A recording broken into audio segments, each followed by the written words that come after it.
बिस्मिल्लाहिर्रहमानिर्रहीम। हम पढ़े the elements of ER model. आज हमारे पास उसका सेकंड एलिमेंट है। फर्स्ट एंटिटीज़ हम पढ़ चुके हैं, सेकंड हमारे पास एलिमेंट है attributes. At the characteristics of an entity are called attributes or properties, यानी करेक्टरिस्टिक्स जो हैं वो किसी भी एंटिटी की वो एट्रीब्यूट या प्रॉपर्टीज़ कहलाती हैं। For example name, address, class and email of a student are the attributes. वो कह रहे हैं कि ये स्टूडेंट के सारे जो हैं वो एट्रीब्यूट्स हैं। All instances of a particular entity class have same attributes. वो कह रहा है जितने भी एक एंटिटी के जितने भी इंस्टांसेस होते हैं उन सब की प्रॉपर्टीज़, उन सब की करेक्टरिस्टिक्स एक ही होती हैं। For example all students of a student entity class have their attributes name, address, class, email. यानी अगर एक स्टूडेंट एंटिटी है तो तमाम की तमाम स्टूडेंट्स के एट्रीब्यूट सेम ही होंगे। उसका रोल नंबर होगा, उसका नेम होगा, क्लास होगा, ईमेल एड्रेस होगा। नेक्स्ट है हमारे पास एट्रीब्यूट डोमेन। डोमेन हम पहले ही पढ़ चुके कि हमारे पास जो पॉसिबल वैल्यूज़ का सेट होता है उसको हम एट्रीब्यूट डोमेन कहते हैं। An attribute domain is a set of possible values for an attributes. All attributes have domain.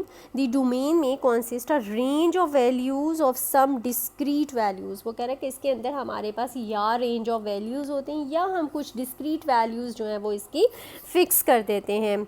For example the domain for grade point average, यानी GPA के लिए उसने एक रेंज रखी है 0 to 4। ना हम इससे कम कर सकते हैं ना हम इससे 4 से ज़्यादा कर सकते हैं। तो that is the range, that is the domain. Attribute domain 0 to 4 for GPA is the attribute domain, यानी ये रेंज है, इसके अंदर हम इसको एंटर कर सकते हैं। Similarly the domain for gender attribute can be either male or female. अगर हमारे पास एट्रीब्यूट, अगर हम डोमेन जेंडर के हवाले से बात करते हैं तो मेल और फीमेल जो है वो हमारे पास एक रेंज है। The association of domain with an attribute ensures the integrity of database, यानी इससे हमारी डेटाबेस की इंटेग्रिटी जो है वो मेंटेन रहती है। हमारे पास एक सेट ऑफ वैल्यूज़ आ जाती है कि हमें किसके दरमियान डाटा जो है वो एंटर करना है। The domain is normally defined in form of data type and some additional constraints like range constraints, यानी हम उसके अंदर कुछ रेंज जो है वो उसकी जो है वो एक्सप्लेन कर देते हैं। For example if the data type of field is integer it can store only integer values, यानी हम उसके ऊपर कुछ चेक्स लगा देते हैं ताकि डाटा जो है वो कंसिस्टेंट रहे, बिल्कुल ठीक रहे। नेक्स्ट है हमारे पास relationship. Relationship is a logical connection between different entities. Entities हमने पढ़ी, अब एंटिटीज़ के दरमियान जो लॉजिकल कनेक्शन होगा दैट इज़ कॉल्ड रिलेशनशिप।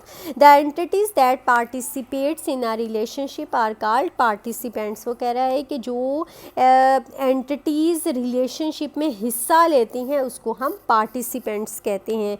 यानी कि जो एंटिटीज़ हमारे पास जिनके दरमियान रिलेशनशिप, जिन एंटिटीज़ के दरमियान रिलेशनशिप एस्टैब्लिश होगा, these entities are called participants, हिस्सा लेने वाली।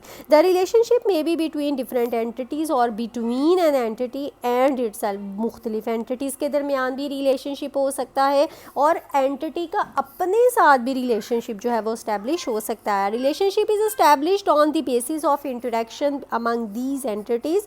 For example a relationship exist between student and teacher. एक स्टूडेंट एक टीचर है, दो एंटिटीज़ है, इनके दरमियान जब रिलेशनशिप एस्टैब्लिश होगा तो ये एक लॉजिकल कनेक्शन जब एस्टैब्लिश होगा that is called relationship. A relationship is called total if all entities of that entity set may be participants in the relation, यानी entity set में से अगर सारी की सारी entities हिस्सा ले रही होंगी तो that is total relationship, और अगर entity set में से कुछ entities हिस्सा ले रही होंगी तो that is partial relationship. For example, supplier part. Suppose a relation a supplier part exists between supplier and part. The relationship is total if every part is supplied by the supplier. अगर supplier सारे के सारे parts provide करे that is total relationship. The relationship is partial if certain parts are available without a supplier. यानी कुछ supplier के पास है, कुछ वो चंद articles जो है वो supply करता है तो that is partial relationship. ER diagram is the graphical representation of ER model using a set of standard symbol, यानी कुछ standard symbols जो हमने define किए हुए हैं उनकी मदद से जो graphical representation हमारे पास की जाती है that is called ER diagram। कुछ symbols हैं इसमें हम देखते हैं। first of all हमारे पास entity है। first one is strong entity, here write string but that word is strong entity, weak entity and associative entity। Entity is represented with rectangle, weak entity is represented by double rectangle and associative entity represent with rectangle with diamond symbol। Next हमारे पास है attribute. Simple attribute है, multi value double Oval से represent किया जाएगा। Derived attribute हमारे पास dotted Oval से जो है वो रिप्रेजेंट होगा। रिलेशनशिप के लिए हमारे पास एक सिंपल रिलेशनशिप है और एक आइडेंटिफाइंग रिलेशनशिप। सबकी डिटेल वन बाय वन हमारे पास आगे आएगी। इसको हम डायमंड सिंबल से और आइडेंटिफाई रिलेशन को हम डबल डायमंड सिंबल से रिप्रेजेंट करते हैं। नेक्स्ट हमारे पास आ गई रिलेशनशिप, यूनरी रिलेशनशिप है, बाइनरी रिलेशनशिप। यूनरी का मतलब होता है सिंगल, तो एक एंटिटी का अपने साथ relationship is called unary relationship.